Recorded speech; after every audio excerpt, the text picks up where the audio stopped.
Bonjour à tous, booktubeurs, booktubeuses, nous sommes très heureux de vous retrouver aujourd'hui. Alors c'est l'occasion pour moi de vous parler du roman de Kimberly McCraig, Là où elle repose. C'est un roman qui commence avec l'histoire d'un bébé. Un bébé mort dans le ventre de sa maman, Molly Anderson.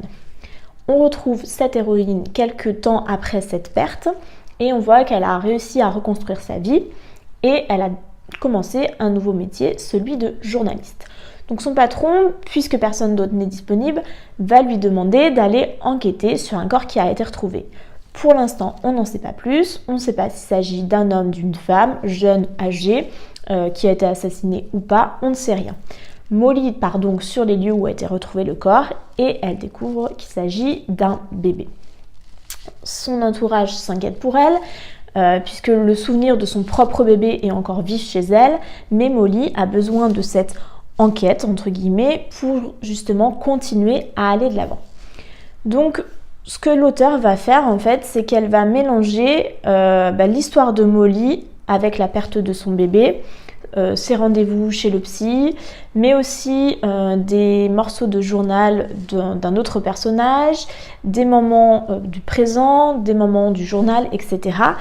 Et toutes ces pièces, finalement, vont un peu s'imbriquer pour nous donner le résultat de cette enquête. Et en fait, la façon de décrire de l'auteur, justement, de mélanger le passé, le présent, le virtuel, le réel, font qu'on est tenu en haleine tout au long de ce roman. Et c'est vraiment ce qui est intéressant. Et même à la fin, on a le dénouement, comment ce bébé, ce qui lui est arrivé en tout cas. Et il y a encore des rebondissements après. Et ça, c'est quelque chose qui est très marqué chez cet auteur. C'est pour ça que je fais un clin d'œil aussi à son ancien roman Amélia, où justement elle nous parlait d'une ado qui avait été retrouvée morte.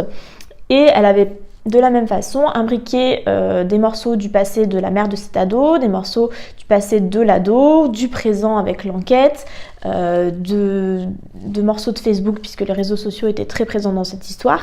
Et tout ça faisait qu'on était aussi tenus en haleine tout le long de ce roman. Donc n'hésitez pas à les découvrir tous les deux. En attendant, retrouvez-moi sur ma page Facebook et mon Instagram. À très vite. Bisous.